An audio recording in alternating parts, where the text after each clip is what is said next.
두 번째 이야기입니다. 두 번째 이야기는 제가 직접 팔체질 관련해 가지고 체험했던 경험담을 말씀드리겠습니다. 그러니까 제가 20대 중반 무렵에 결혼을 하기 전입니다. 결혼을 하기 전에 여자친구 집에 놀러를 갔어요. 그때 물론 생도 시절이었습니다. 그 친구가 지금 결혼을 했는데요. 그때 가가지고 이제 장모님 되실 분으로부터 융숭한 대접을 받았죠. 근데 마침 장인어른이 강원도에서 이렇게 좀 사업을 하시는 분이 돼가지고 버섯 처리됐던 모양이에요. 버섯이 좋은 게 들어왔다고 해가지고 특별 버섯 요리를 했습니다. 그리고 온 식구들이 이제 잘 먹었어요.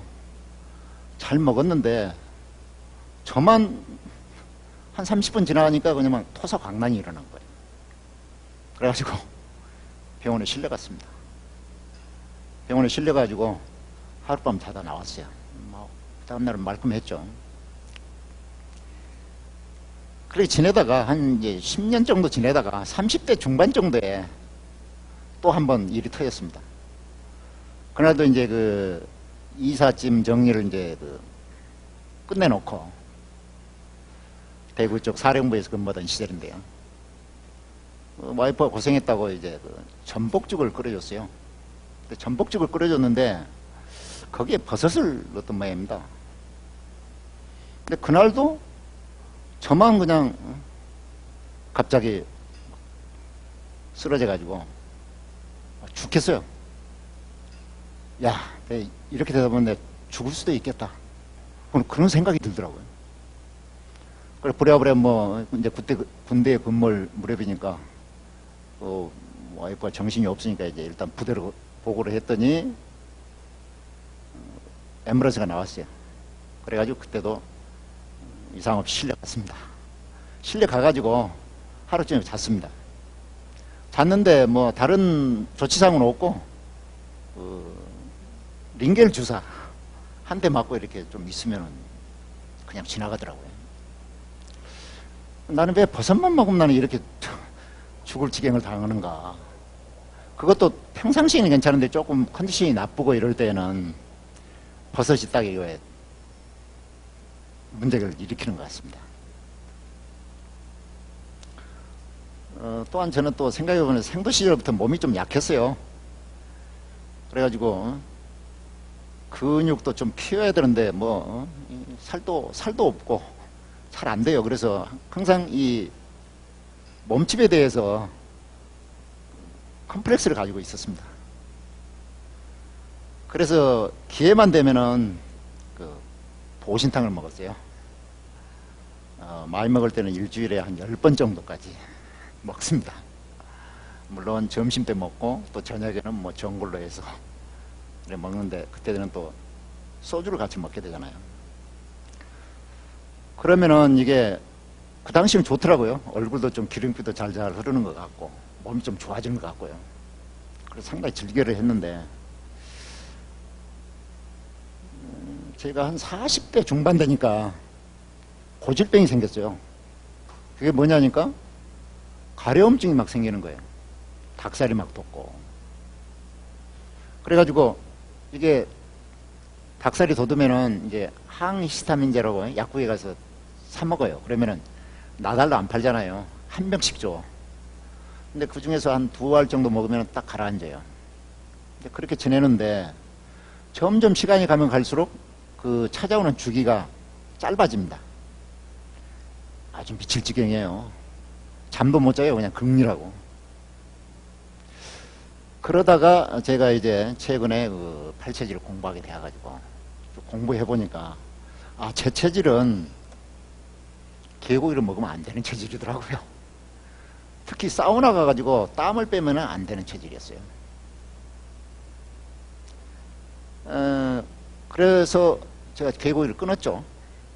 끊었는데 얼마 동안 지났는지 모르겠는데 어느 순간에 딱 보니까 그 증세가 없어졌어요.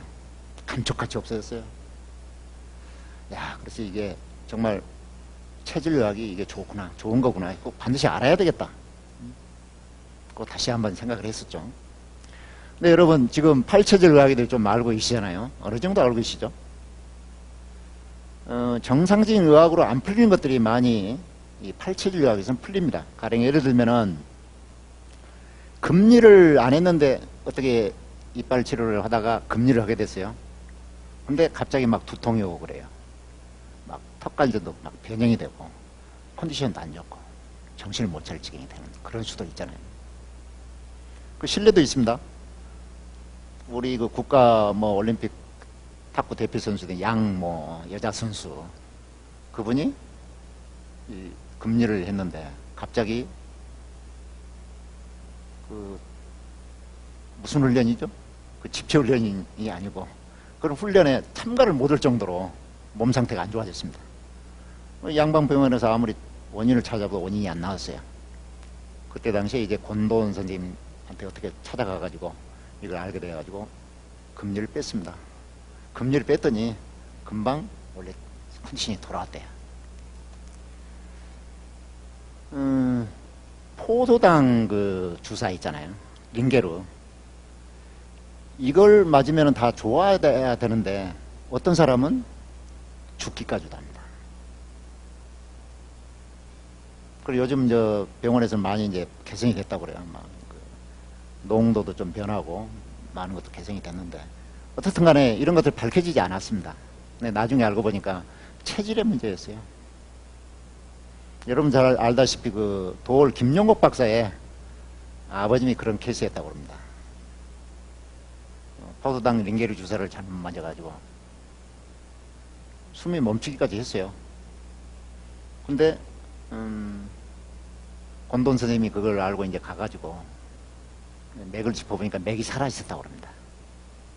그래서 그때 당시에 이제 체질을 아니까 그냥 침을 이렇게 놓고 권돈 선생님 돌아왔대요.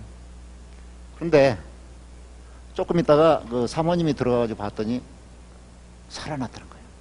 벌떡 일어나가지고. 그 뒤로 한 7, 8년 정도 더 건강하게 사시다고 그러는데 바로 이러한 쇼크입니다. 홍삼 다 좋나요? 뭐 물론 뭐 인삼이 체질에 안 맞는다고 이런 건 상식적으로 알고 있는데요. 뭐 홍삼은 또 체질에 다 맞는다 이런 식으로 또 알려지고 있는데 어쨌든 인삼을 먹으면은 아주 그 몸이 망가지는 경우가 있습니다. 심지어 어떤 사람은 인삼을 상복해 가지고 하다가 그럼 그게 원인이 되어 가지고 죽기까지 해요. 이런 사례들이 많이 있습니다. 이게 바로 체질학이 아니면 어떻게 풀 수가 없어요. 자, 콜레스테롤 수치가 높아져 가지고 병원에서 일반적으로 처방을 합니다. 뭘 해요? 뭘 먹으라고 그러죠? 식이섬유만 많이 들어있는 야채, 과일을 많이 먹으라고 그래요.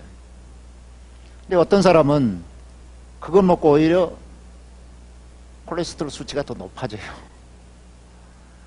이건 어떻게 일반의학으로 풀 수가 없는 문제입니다.